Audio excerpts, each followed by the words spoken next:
On this episode of Locked On Angels, it's FanMail Friday, and you wondered, are the Halos this bad, or are they just underperforming? You also shared what changes you would make to help this team right now, and someone asked what Mario Brothers characters would each Halo be. I mean, we got to have some fun, right? It's time to get locked on with Mike and John, and this is Locked On Angels.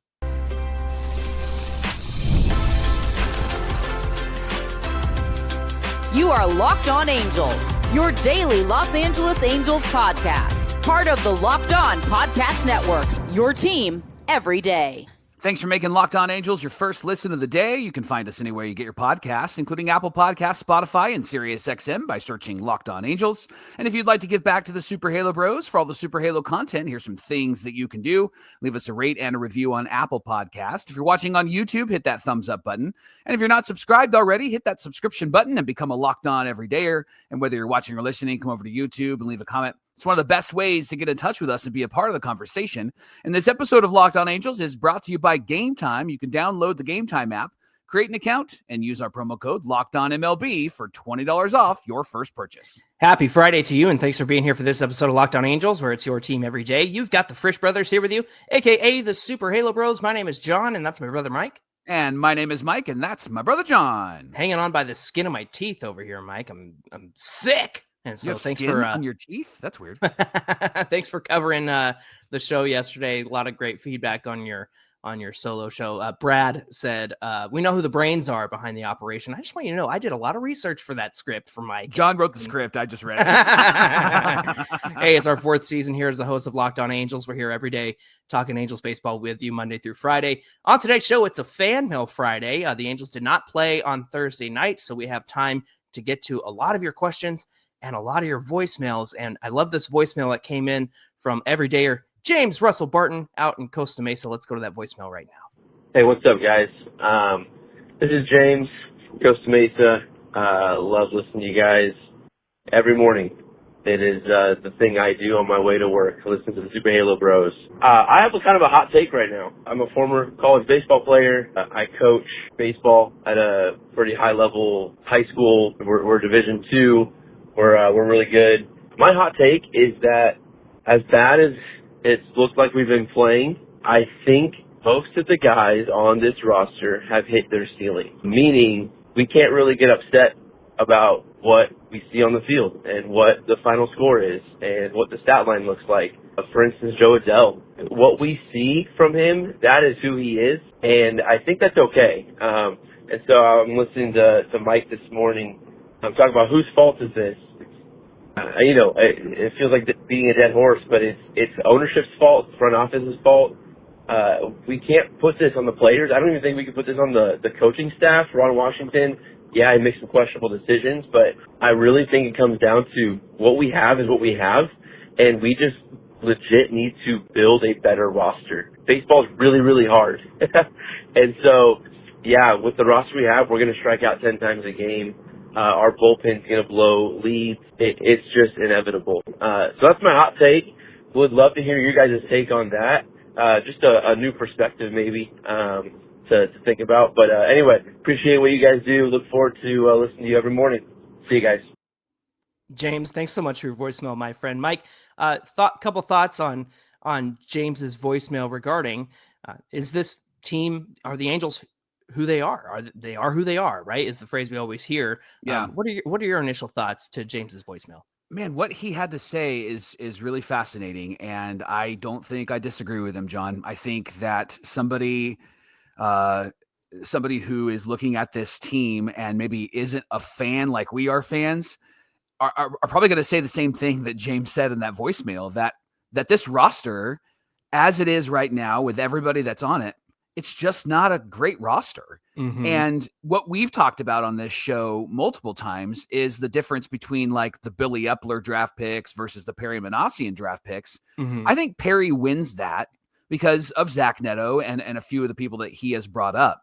But I also think that what we're looking at right now is a result of Perry Manassian maybe doing what Artie Moreno does in free agency. And what I mean by that is he gets one really good player out of all of these players that he drafts, right? And I know that probably feels like an obvious statement. That's what happens when you draft people, right? Mm. But it feels like that's how Perry has drafted. You got a Zach Neto, yay, right? You got a Nolan Shonowell, okay, he's not too bad, right? Right. That's kind of what it feels like. And even with the trades, like you traded these guys away and you got a Logan O'Hoppe, yay! But it doesn't feel like he's hit in any other area. Now, what Billy Appler did was kind of the same thing when he drafted, but he also had the residual effect of some of the previous drafts and some of the previous signings. All that to say, I think I agree with James in the sense that this is just a really bad roster. And it is what it is, maybe is really how we can summarize it, that these guys are not as good as we hope they could be. And I know you have some stats to share with us that I think will maybe push back on that. But I think from the overall perspective, his statement, it's marinating right now as I'm talking. His statement is I think pretty brilliant. I think it's pretty smart because we're looking at the overall roster and we're going, man, if they could just, and if they move this runner over, and if they couldn't, and if they have productive outs and hit sacrifice, maybe they're just like B- C+ ball players. They're just incapable of doing that kind of stuff. Yeah. Right. Like maybe that's just who they are. And that doesn't make it any easier to watch this team. It doesn't make me feel any better, but it does. I think it does what I think Angel fans do. We just, beginning of the year, midway through the year, we just lower our expectations where we go, all right, the Angels are doing what they normally do. Right. And that's frustrating. That's disappointing. I think I agree with this statement, John. I think that what James is tapping into is pretty brilliant and pretty smart. What are your thoughts? Well, first, I think he's not incorrect about like some of these guys. Like when I think about Joe Adell running himself into an out on Wednesday night, right? Like that's just something that like you got to get that through your head. That's on you, dude. Right? Yeah. That's not a coach. I wouldn't even say that's a coaching thing or responsibility. No. That's just like common sense, right? Baseball IQ. And so, but I guess here's what's frustrating to me, Mike. I feel like if you took this roster and put them on the Dodgers, put them on the Mets, put them on even the Rangers, they're a much better team. I listened to, and I would love to get into a deeper discussion about this, but I listened to what Brett Boone had to say on Foul Territory. That was great. As the new hitting coach for the Rangers. And his philosophy of hitting is what we've been like screaming about on this show. Yeah. And so I think a lot of responsibility falls onto the guys in charge, whether that's management, coaching, Perry Minasi, and all that stuff. There are coaches out there that players will be more receptive to. Edgar Martinez is still with the Mariners, and they also added Kevin. I wish I could remember his last name, but the two of them are working with the Mariners right now. Is it Kevin Seitzer? Yes, thank you, Kevin Seitzer. He got let go from the Braves, so they hired him and they paired him up with Edgar Martinez. Mike, what's the one thing the Mariners are doing really great right now? It's their offense. And coming into the season, it was like, boy, you guys really didn't do anything this year. And they're down like 3 of their starting pitchers right now. And yet here they are like winning games because their offense is actually pretty darn good. Right. And so, and I was talking to JD over at Locked On Cardinals, and he mentioned like the guy who was there before was too much into the nitty gritty. And so there was an argument to be made that like, yeah, maybe he was feeding them too much information. But you look at what Brett Boone is doing with Texas. You look at what Edgar Martinez and Kevin Seitzer are doing with the Mariners. It's all about how does this team respond to your coaching? And to me, it's just so evident that these guys are not responding to coaching. Yeah. Not responding to the message that's being preached. Again, you put this roster on the Dodgers, you put them somewhere else, I think they're pretty darn good. And look, I understand. Like I said, Ron Washington's going to make bad decisions that lose you games. Somebody's not going to come through in a moment. That's baseball, right? Yeah. It happens to every team. A manager is going to make a bad decision. A guy's not going to come through. But Mike, here's where I'm frustrated. These Angels have not even hit their projections. So you have projections preseason. And of course, they're over the course of a full season, gives you an expectation of what somebody would look like. But they also give you an idea of where guys should be. And projections are typically really harsh. They're more conservative on the stats and the numbers and the results. Right. They take a look about the last 5 years of data. They take about that much time and they compile it. And so here's where I'm frustrated. You look at some of the hitters on this roster. Luis Rengifo, over a full season, projected to be a a 258 average. That seems reasonable for right now, given his history. Mike, right now, 209 batting average. Taylor Ward projected batting average 250. Reasonable. Yeah. About where I would put Taylor Ward, 250, maybe 265. Right. Right now, 186. Even Joe Adell projected 228 this season. Fair. Yeah. He's I think his ceiling is like 240. Real life right now, 204. And let me toss one more at you. Joe Adell's projected slugging, so everything beyond a single, 446. And right now he's hitting a 381 slugging. So these guys haven't even gotten to what I would say their floor is right now. They're below deck. They're under the ground. And to me, when that's a sweeping problem over the whole over the whole roster, look, I know that bullpen guys have gotten hurt and it sucks and blow up and stuff, but I'm just looking at the hitting. Yeah. And that's been the biggest issue because you can't have Kyle Hendricks go out there, give you 6 innings, 3 earned runs, give you all game to come back. Right. And you don't do it.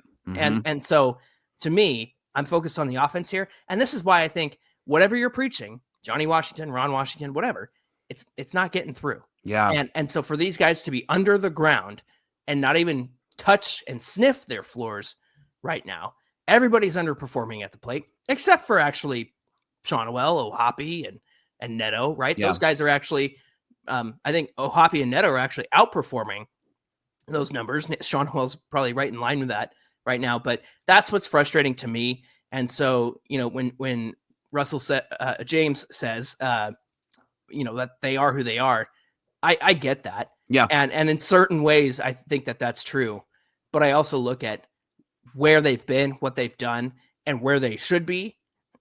It's just so vastly under where they should be right now. And it's just super frustrating to me. Yeah, I get it. And are they all regressing all at the same time? Right? Like that's a bigger question as well. I think that you are accurate in that it probably is a lot of what they're being coached to do.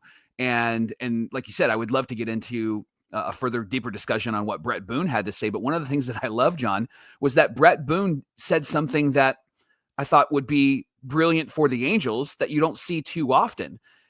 He wants all of his hitters up on the top step. He wants them all watching what's happening. And I was so frustrated with Reed Detmers the other night when he blew up and sitting in the dugout, biting his nails and not watching the dude who followed him up, right? The mess you made. Yeah. Yeah. And I don't know why they're not all up there. That to me is a cultural issue. And it just seems like there was this hype when it came to what happened in spring training, and that hype is gone.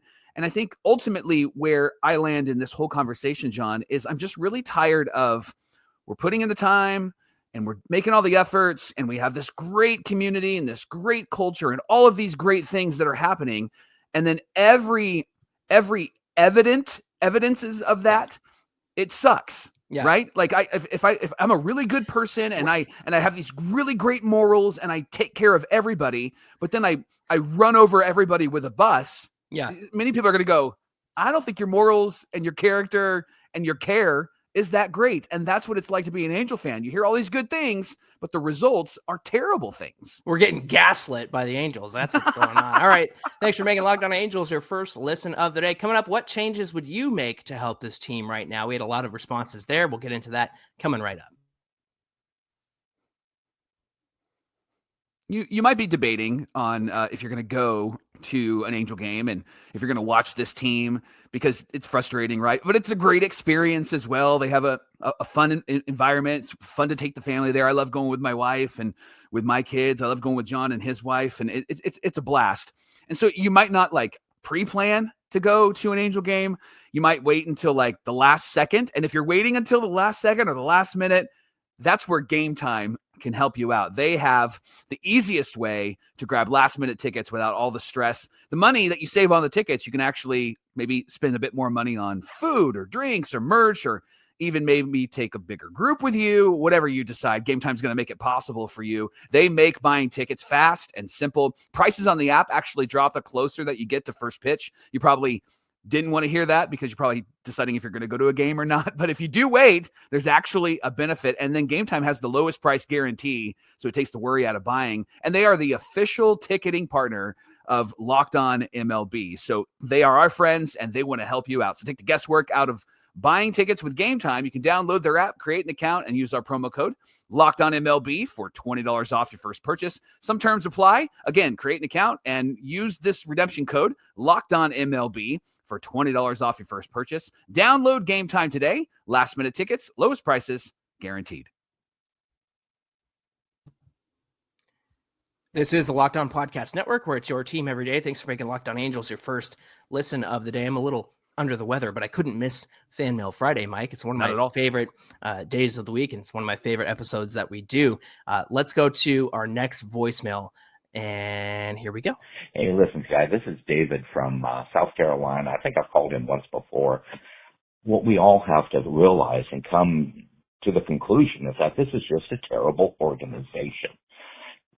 They're not upfront with people on injuries. They get second-tier players to try to get them to be first-tier players, and it just doesn't work. They need to tear down and start over again. I wouldn't be surprised if by the time you get this call, we hear that Mike Trout's going to have surgery again. There's no need for them to hide that from the public.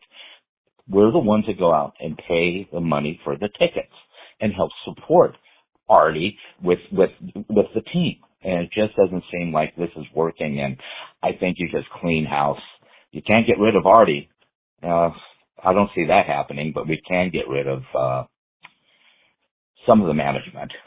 Anyway, really enjoy you guys. Thank you. Bye-bye. Hey, thank you, David from South Carolina, for sending in your voicemail. Mike, the frustration there is with the fact that, Ben Joyce was injured. It started out as shoulder irritation, and then he kind of made the same joke we did the other day of just like, when do we hear about Mike Trout? When do we hear about, season-ending surgery? He is an Angel fan. yeah, exactly. So he knows how it works. David, thank you for sending in that voicemail. There's kind of a debate I've seen on social media of like, is the team responsible to its fans being upfront about the kinds of things that happen to these players? Like, we don't even know what kind of shoulder surgery that Ben Joyce has. I don't know if that would make a difference to me, but smarter people than me would go, ooh, that's not good. Or, oh, you know what? That's not too bad. And that's at the very least is like, okay, we can have an expectation of, you know what? Maybe he'll recover well. Let's look at other players who had the same kind of shoulder surgery and see how they came back and da-da-da-da-da-da. It's kind of like, with Shohei. I think all Angel fans knew Shohei wasn't going to start this season. Right. He's going to start maybe later on this season, but the minute that it happened, it was like, you know what? That's a year and a half, because the last time it happened, it was about a year and a half before he was able to come back and pitch again. And so, it's the conversation of, is the team responsible to its paying customers? But he made a point about, whether it was management or coaching hiding that fact. But Mike, to me, this screams Artie Moreno and John Carpino. Yeah. And maybe you can elaborate why, as my voice is quitting on me. Yeah. You said on this show last year, I believe, that when it comes to players, let's talk about Mike Trout for a moment, that it feels like, we don't have any evidence, but it feels like they keep you on the hook so that you'll keep showing up until they can't keep you on the hook anymore. Right. Like with Mike Trout. Yeah, he's going to come back. Yeah, he's going to come back. Yeah, he's going to come back. And then, guess what? He's out for the season. But all those times they said, yeah, he's coming back, we're buying tickets. We're showing up. Maybe Trout gets activated today, right? Same thing with Ben Joyce. Oh, Ben Joyce, 105.5 miles an hour fastball, right? I want to see that guy. Oh, he's got shoulder inflammation, and so he's not going to be in. And we're going to kind of work through some things, and we're going to kind of, guess what? His shoulder fell off, right? Like, and that's his head fell off, right? That's the reality of this team, and I think, unfortunately, what they've communicated to us is that they're thinking about bottom line. They're not thinking about product on the field, and so this conversation about letting us know about injured players, it actually feels a bit like they're manipulating the situation. They're trying to control the narrative so that fans will continue to show up. And John, I want to address what David said in the voicemail about, burning this thing down, tearing it down, and starting over. And then he also said that this is just a really terrible organization. I don't disagree. However, We want this terrible organization to tear down this terrible organization, and then we think that they're going to build a better organization. Right. I mean, that's the struggle. We don't want the Angels to keep doing what they're doing because that's the definition of insanity.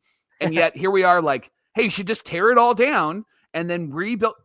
But they're already terrible, right? And if Artie does tear it down, let's say he gets rid of all of his management and his front office and everything, guess who he's hiring? He's hiring the 2.0 version of the people that he has around him right now. He'll probably bring back maybe previous people, but they're all going to be at the mercy of Artie Moreno and what he wants to accomplish. He sets the vision.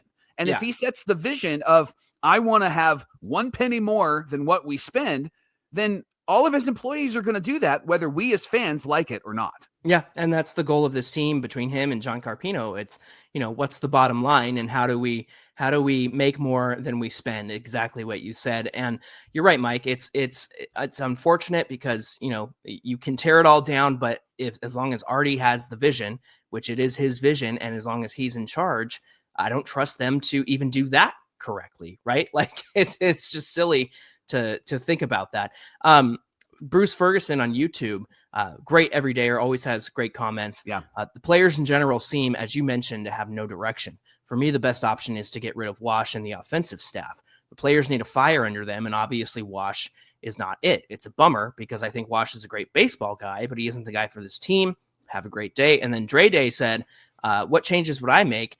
Hitting coach and maybe even pitching coach. I also want to revisit something I said a couple of episodes ago. What happened to the fiery Ron Washington of when he first got hired? Good. The one Angels fans said they were going to run through a wall for, and he said the Angels were going to run down the AL West. Mike, to me, the idea that these guys aren't on the front step watching the team, like you mentioned, Brett Boone said about the Rangers. Yeah. And also, what Bruce said about these players not seeming to have any direction under Wash and the offensive hitting staff. It's like, where'd those guys go? Right. Yeah. I loved the article that Sam Blum posted just a couple of days ago. He took the infield drills with Ron Washington. John, there was a couple of quotes from Ron where, and I, me, I'm not an advocate of a terrible, nasty language. I think you got to keep it positive and speak to people with dignity. But Ron said a few things to Sam that made me laugh. He was like, I'm the effing guru, right? I'm going to effing teach you, right? Like he was, and I'm like, there's a part of it that went, where's that guy? Yeah. What's that guy doing? Can we let the Hulk out, please, and put Bruce Banner aside for a little bit? Because that's the guy that we got when we first hired Ron Washington. And that guy hasn't been around. When it's strike 3 and it's 9 inches off the plate, he's sitting there. What should I say? Yeah. I mean, we yelled some stuff. Like, no, get out there and Hulk smash. Like, release the Hulk, Ron. Do a Torey Lovello and throw out all the umpires like he did on Wednesday in San Francisco. He said, I'm thrown out. You're gone, and you're gone. It was so great. I love that. And that's the manager that we all hoped for. Yeah. Now, we're not in the clubhouse. I get that. But there doesn't seem to be any inspiration in what Ron is doing and with what Johnny Washington is doing. Yeah. And I would even say at some level with Barry Enright, there just doesn't seem to be an excitable, let's go, fire us up, come on. And I'm not saying Phil Nevin. I know that but I think Phil Nevin wasn't inspiring. I think he was just angry. Yeah. I want to see a guy who was like, dude, accountability, man. You're not playing. And we've seen a little bit of that, but it just feels like, gosh, we're just taking our foot off the gas and we're saying, well, we're trying really hard, man. It's do or do not. Don't try, right? That's what Yoda said. And I think Ron Washington needs to adopt that message for this team right now. Yeah. Good leaders can adopt, the caring side, the understanding side, the, compassionate side, right? But then they can also light a fire under you. And when you're respected, which I think Ron is respected, I think so. People respond to that, but you gotta light that match at some point. We just haven't seen that. check out what's happening with the NBA. The playoffs are in full swing, and every night's delivering highlight-worthy performances, major momentum shifts, and can't-miss moments. So whether it's a game-winning shot or maybe it's a breakout player, it's never been a better time to get in on all of the action than when FanDuel.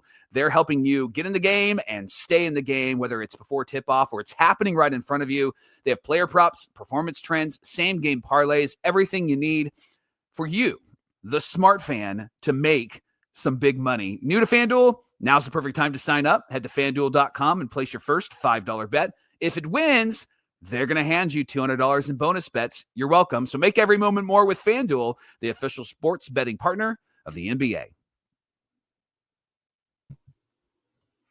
Couple more voicemails to get to. Let's go to Vincent in Huntington Beach. Here we go.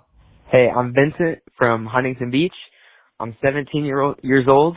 I would like to consider myself the biggest Angels fan in the world, but they have not made the playoffs since I was about 6 years old.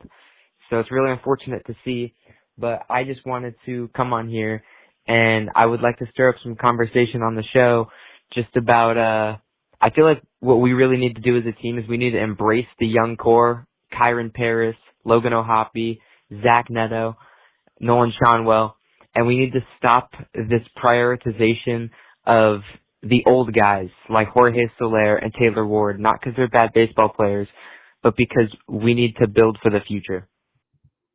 Vincent, thanks for your voicemail, my friend. I'm so sorry, dude. Like, you haven't got to experience playoff baseball. He was 6. I know. Now he's going to graduate high school, and the Angels have not done anything. Yeah. Mike, here's what I think I'll say in regard to focusing on the young core versus like guys like Soler and even like Taylor Ward. You just got to have bodies sometimes, right? And you got to address your needs over the offseason, which is why they added somebody like a Jorge Soler. Slugging percentage was way down last year. Yeah. They bring him in to do that. I would even look at this rotation and you think about like Kyle Hendricks and Yusei Kikuchi and Tyler Anderson. I think I mentioned it earlier this season, and maybe before the season started. Those guys are the 3 guys that you can get to 180 innings this season. And when you bring in a bunch of young guys, like, look, I want to see Caden Dana, George Clausen, those guys.